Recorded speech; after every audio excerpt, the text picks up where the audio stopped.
Guys, yesterday I had a hot date.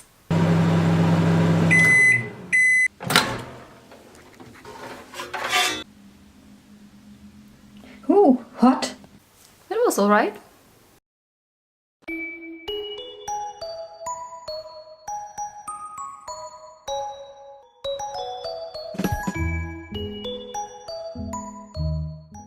In the last episode we talked about character design in general and character web. In this episode I would like to concentrate on the protagonist. Obviously all the things that I will be saying can be applied to all the other characters, but they are especially important for the protagonist. In the last episode we talked about character design in general and character web. In this episode I would like to concentrate on the protagonist. Obviously all the things that I will be saying can be applied to all the other characters, but they are especially important for the protagonist. A story does have a lot of components: setting, plot, characters, and conflict. According to Brandon Sanderson, characters is the part where you definitely should not fail. I know plenty of people who like a story because of its characters. Even if the rest of the story is just meh, no one cares. But a great story can fail miserably if the characters suck. So let's take our time to think about how to create a compelling protagonist so that the reader will stick to your story. And let's create the kind of protagonist that you, the creator, will love and have fun writing. Protagonist is usually the character whom we see most and experience the world through his point of view. Usually. So here are some guidelines that might help you building the protagonist. Number 1. Archetypes. You can start by picking an archetype, as these are usually easily recognizable. For example, the clumsy hero, or the old wise man, or the cool smart dude wearing glasses. And I know cool smart dude isn't an archetype, but what I mean by archetype is a type of character that has appeared many times before in all kinds of media. The reader has certain expectations towards an archetype, so it will be easier for them to understand your character from the very beginning. But don't stop there. Add some interesting traits to your character to make them more unique. Make sure you are not writing a total cliché. Number 2. Goal or motivation. This is what drives our character towards action. What does the character do in order to follow his goal? And how does he do it? Does it clash with other people's ambitions? This can be ground for conflict within your story. Maybe the means to reach his goal are somewhat unorthodox? It's important for the protagonist to be proactive. He has to drive the story, not just have things happening to him because he's the protagonist. Otherwise, he will look like a victim who doesn't change anything about their situation. And this way it will be harder for the reader to empathize with him. In many stories, it's the villain who actually drives the story forward. He makes the protagonist react. And that's why so many villains are more popular than the protagonist. The villain has goals and does the work to reach them. And that's why the protagonist also needs a goal, to be proactive. A story shouldn't be possible without the actions of the protagonist, otherwise he might just be any character in the story. The things he does don't have to be logical, smart, or mind-blowing. They can be total failures as well.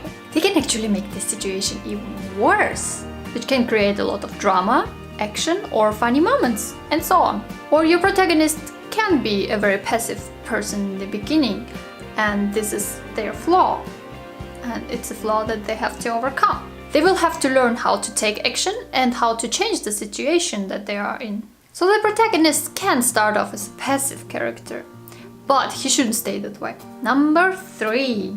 Conflict.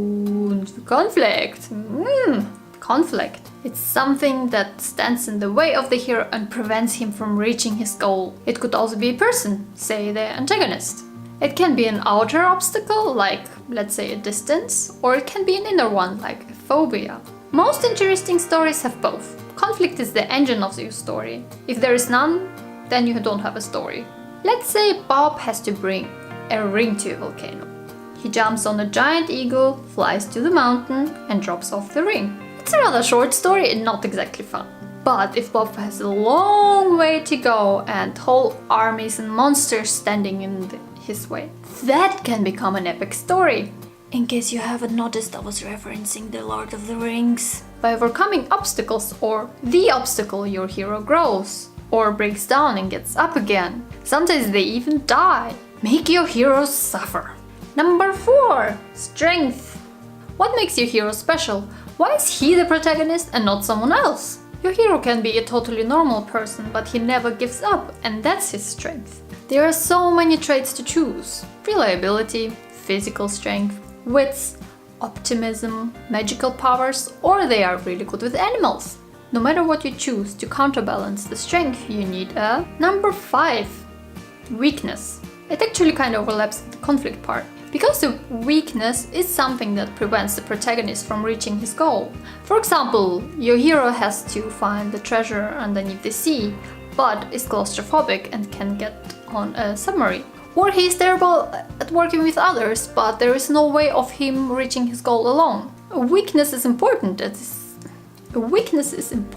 it makes your hero more interesting and relatable. It's fun to see the protagonist trying to find solutions how to overcome their weakness, or maybe even using their weakness for their own advantage. It simply creates additional conflicts that might put your protagonist into tricky situations. Besides, no one wants to see perfect characters anymore. We had plenty of those. When thinking of a weakness, you can differentiate between a flaw and a handicap. A flaw is something to overcome. The protagonist might not even realize he has it. It's usually their fault as well. For example, a character can be very egoistical or shy, and that prevents them from reaching their goal. A handicap is something that makes things more difficult for protagonist as well, but the protagonist might reach his goal despite it. It might be of physical nature, but it might also be something mental, like a moral code. Or it can be a person you have to protect while still having to do your duty. So a handicap is not something that is the fault of the protagonist, but it's something that can be used against him. Number 6. Social connections and history. The background of your character is pretty important, and we talked about character web in the previous episode. How was your protagonist raised, or whom did he admire or hate? What shaped them? How did they get their strengths and weaknesses? If they are a good cook, maybe their parents run a restaurant. If they have low self-esteem, maybe they were outshone by a sibling or something. You can always get inspiration from real life, your own experiences and experiences from people around you. An interesting background story can make your hero a lot more compelling. The reader might not agree with every action of your protagonist, but at least he will understand why the protagonist is the way he is. But don't spend too much time dwelling on this. Concentrate on the main points which make your character who they are today. Leave some space for natural development. Because it's true what they say, some characters write themselves. All these points can obviously use for any character you create. But the goal and the proactivity part is especially important for the protagonist. The other characters might do fine without a goal,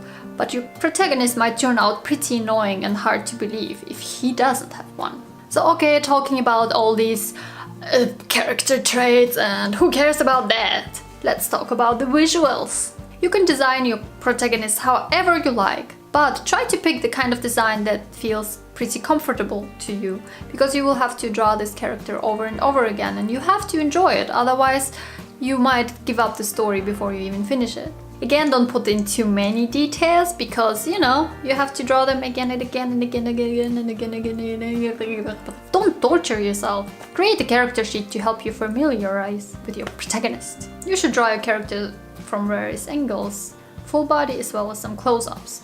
Draw their different facial expressions, thinking about how they react to what situation. The character sheet might also contain some notes on movement and gestures of the character, what kind of poses are typical for them. You can also sketch out certain details of the design or different outfits they might wear. If they have certain catchphrases, you can write them down here as well. You don't have to be super detailed here, especially if the protagonist already exists in your head, but drawing him beforehand will help you draw them more consistently in the story. Another interesting thing to do is creating a dossier, which some authors use. There you think of questions that you must ask yourself about the character, or questions you might ask the character directly. You can write your own questions or Google dossiers written by other people. Or you can brainstorm with your friends. You can also write a monologue for a character to get to know them better, or think of a specific scene with them. Another interesting thing would be a soundtrack. What kind of songs would fit your character? Or ask yourself this question.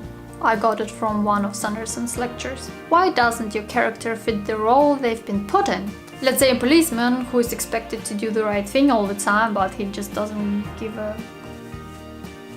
Once you have figured out all of this stuff, you probably can't wait to tell it to the reader. But be patient. Don't reveal all of your character traits and all of their background at once. The reader will be overwhelmed. Rather, try to reveal things bit by bit.